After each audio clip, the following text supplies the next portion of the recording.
Hello, my friends.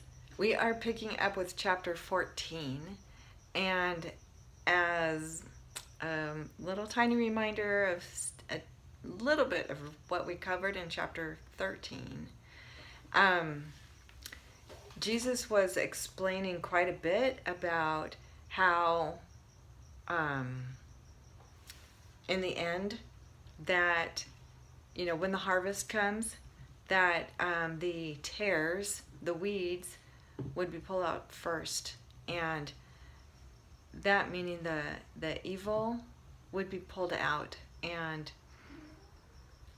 just the good would be left. And then also, separate from that, he visited his hometown and was not received very well. And he mentioned that a prophet in his own hometown and in his own household even was not accepted or not honored. So he was definitely calling out his brothers and sisters at that point. So for chapter 14, at that time, Herod the Tetrarch heard the news about Jesus and said to his servants, "This is John the Baptist. He has risen from the dead." I believe it was Herod who had John the Baptist beheaded. And that is why miraculous powers are at work in him. And when Herod had John arrested, when Herod had John arrested, he bound him and put him in prison because of Herodias, the wife of his brother Philip. For John had been saying to him, "It is not lawful for you to have her." So apparently Herod was taking his brother's wife, and John the Baptist was calling him out on it. Verse 5, although Herod wanted to put him to death, he feared the crowd because they regarded John as a prophet. But when Herod's birthday came, the daughter of Herodias danced before them and pleased Herod so much that he promised with an oath to give her whatever she asked.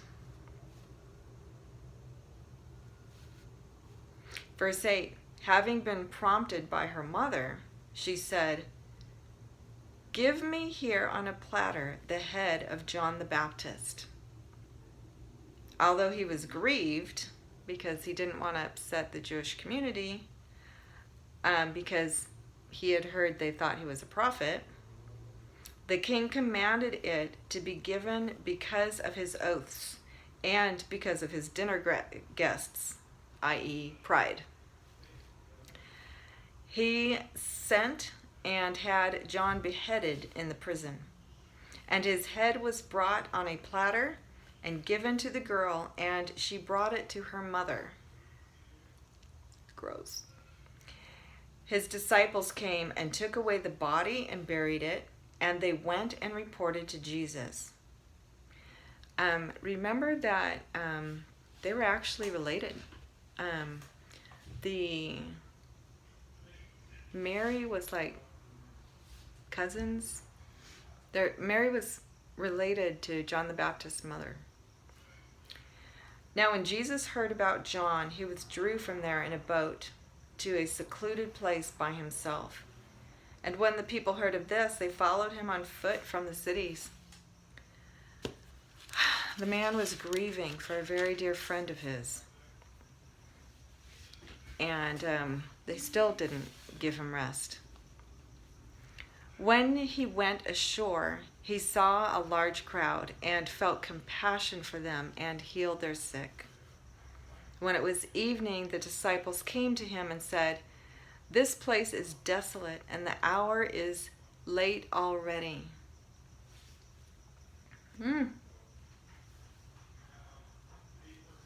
So send the crowds away, that they may go into the villages and buy food for themselves. But Jesus said to them, "They do not need to go away. You give them something to eat." They said to him, "We have here only 5 loaves and 2 fish." And he said, Bring them here to me."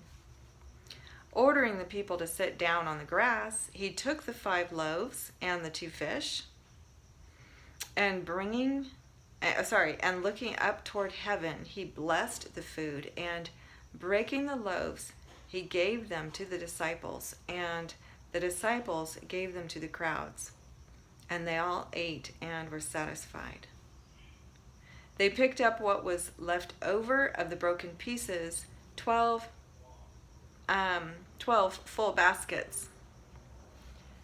Now, I honestly don't know if in the Old Testament the Jewish community were commanded to bless their food. I do know that it's customary to actually thank God for the food after the meal, after they eat their meal. But I'm wondering if our custom is to bless the food before the meal and to give thanks for it, because that's what Jesus did here. And look at all the good it did there. All right. So,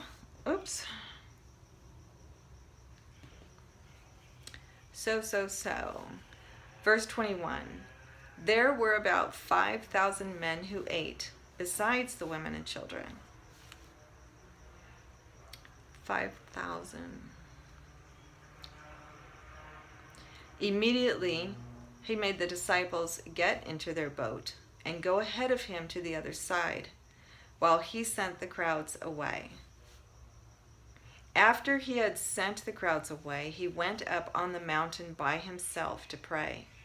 And when it was evening, he was there alone. So he finally got his quiet time, his downtime to be by himself, and probably just to grieve the loss of his very dear friend, John the Baptist. But the boat, so the boat that the disciples were in, crossing Lake, I want to say it's Lake Gennesaret. We also refer to it as like the Sea of Galilee, but in Israel, I believe they refer to it as Lake Gennesaret. Okay, but the boat was already a long distance from the land, battered by the waves, for the wind was contrary. And in the 4th watch of the night, he came to them. A 4th watch is between 3 and 6 a.m. He came to them walking on the sea. When the disciples saw him walking on the sea, they were terrified and said, "It is a ghost." And they cried out in fear. But immediately Jesus spoke to them, saying, "Take courage, it is I, do not be afraid."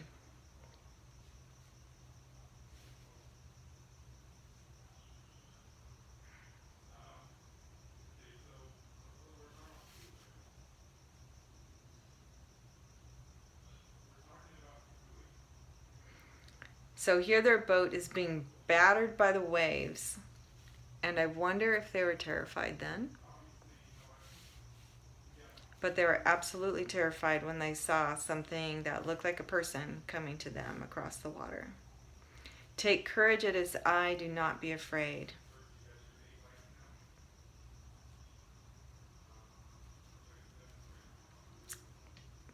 I think that's very precious of the Lord to address their emotion at that moment. And when we are terrified and we remember to take courage because Jesus is with us, and to not be afraid, it's just something we really need to remember, huh? I mean, it's good when we do, right? Verse 28. Peter said to him, "Lord, if it is you," he probably hollered out, "Lord, Lord, if it is you, command me to come to you on the water." And he said, "Come." And Peter got out of the boat and walked on the water and came toward Jesus. But seeing the wind, he became frightened, and beginning to sink, he cried out, "Lord, save me." Immediately Jesus stretched out his hand and took hold of him and said to him, "You of little faith, why did you doubt?" When they got into the boat, the wind stopped. And those who were in the boat worshipped him, saying, "You are certainly God's Son." When they had crossed over, they came to land at Gennesaret. Verse 34. And when the men of that place recognized him, they sent word into all that surrounding district and brought to him all who were sick. And they implored him that they might just touch the fringe of his cloak, and as many as touched it were cured. Isn't Jesus lovely?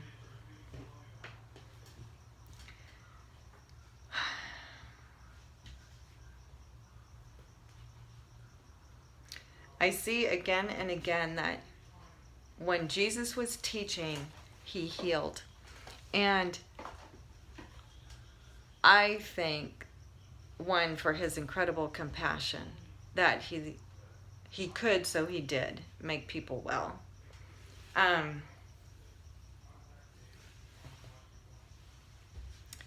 I'm thinking that the more important reason that or an equal reason that he healed people was to prove to them that the words he was saying, which were extraordinary, were good and true, and they knew good and well only God could heal. That nobody had, no regular person had the power to heal people. And it was every time, it was 100%. Everybody who even touched his cloak were healed. So, everybody was healed. All right, friends, I love you. I wish you well. And anyway, I hope you're doing well. I really hope you're doing well. And I do love it when you, drop a line. So, take care. I wish you well.